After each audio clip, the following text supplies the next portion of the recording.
Hi, my name is Craig Seibert, and this short web seminar is titled Civic Excellence, a Personal Action Plan, and I plan to give you 8 steps that you can use to achieve civic excellence. Other civic-minded citizens and patriots might have other items that they would have on this list, but I wanted to put together 8 things that you could do to get started towards civic excellence. As you may have heard already, because I've used this quote in other talks, particularly on civic ignorance, Benjamin Franklin says, "It's in the region of ignorance that tyranny begins." We learned from the civics ignorance video that 71% of adults fail basic civics knowledge tests. Elected officials fail at a 74% failure rate. We also learned that lawyers and judges reported that only 2% of them actually read and studied the Constitution in their constitutional law classes. Instead, they read what other people said about the Constitution, but they never read the Constitution themselves. Kevin Gutzman says this: in light of all this knowledge, one of the worst lies propagated is that the Constitution cannot be understood. He's a former attorney and now a professor at Western history and a specialist in the Revolutionary War period. At the time of our founding, a majority of the citizens knew as much about the Constitution as elected officials did. The Federalist Papers moved them in this direction. I believe that you can achieve this same excellence. It can be done. Today, that will make you more knowledgeable than 90% of U.S. adults, elected officials, and even many attorneys and judges. Do not be intimidated. You can know more about the Constitution than elected officials with a little bit of effort and study. Step 1, the Declaration of Independence and Constitution. Get legible copies in a modern font. These old parchments, which I cherish, are nice to look at, but they're inadequate for studying. And so get something in a font that you can read. You can get these off the internet, print them out yourself, or you can get them in a bookstore in a pocket format. Have copies on hand. I like to have a copy of both. A larger set that I have printed off the internet that I can write on and make notes on. I like to have pocket copies that I can pick out and read when I have some spare time in the automobile or where I'm out and about. Step 2, watch these YouTube videos from this Civics channel. These video titles: Understanding How the Declaration of Independence and Constitution Work Together, Understanding the Declaration of Independence, 9 Key Principles, Understanding the U.S. Constitution, 5 Key Principles, and this is divided into 2 parts.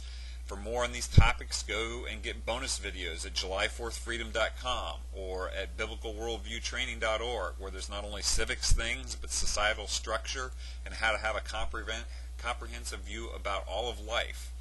Step 3, actually read the Declaration and Constitution. It's nice that you have copies, but the first step you should do after you have these copies and watch these videos is read the Declaration of Independence completely and underline and mark key things that you see. I'd also suggest that you at least read the Constitution preamble and familiarize yourself with the sections of the Constitution, but then as you have more time, read the Constitution completely and underline and mark key things that you see. You can do this in advance of some reading I'm about to suggest, or you can do it along with the reading that I'm about to suggest. Step 4, get a copy of The 5,000-Year Leap by Cleon Skousen. It's a brief history of freedom and liberty and the 28 principles of freedom from the Declaration of Independence and the Constitution. And he does just a terrific job at telling both history as well as governing philosophy and then the structure of the Constitution. Step 5, consider a second book by Cleon Skousen, The Making of America. This is a more comprehensive book at 700 plus pages. It's a constitutional study that includes a clause-by-clause explanation by the Founding Fathers. Along with that, you also might consider getting the Federalist Papers, and this modern translation by Merriam-Webster is just terrific.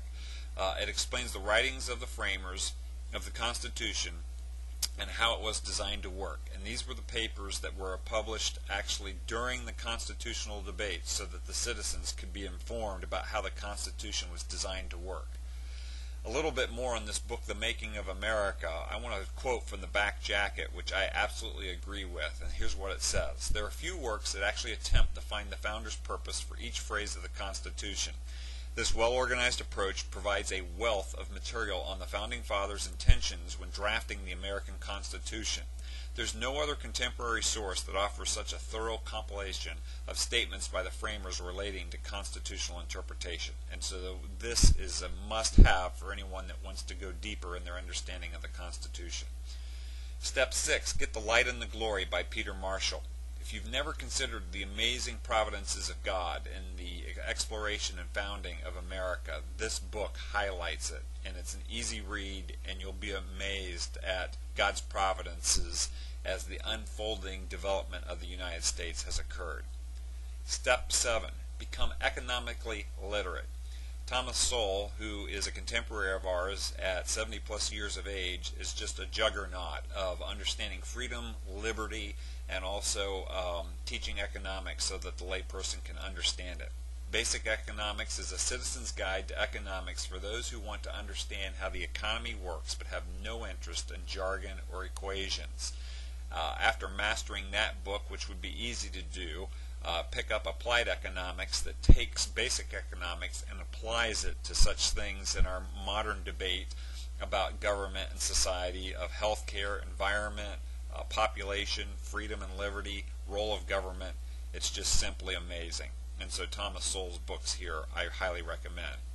And then finally, step 8 for your Civics Excellence progression is learn how to discuss these things with others.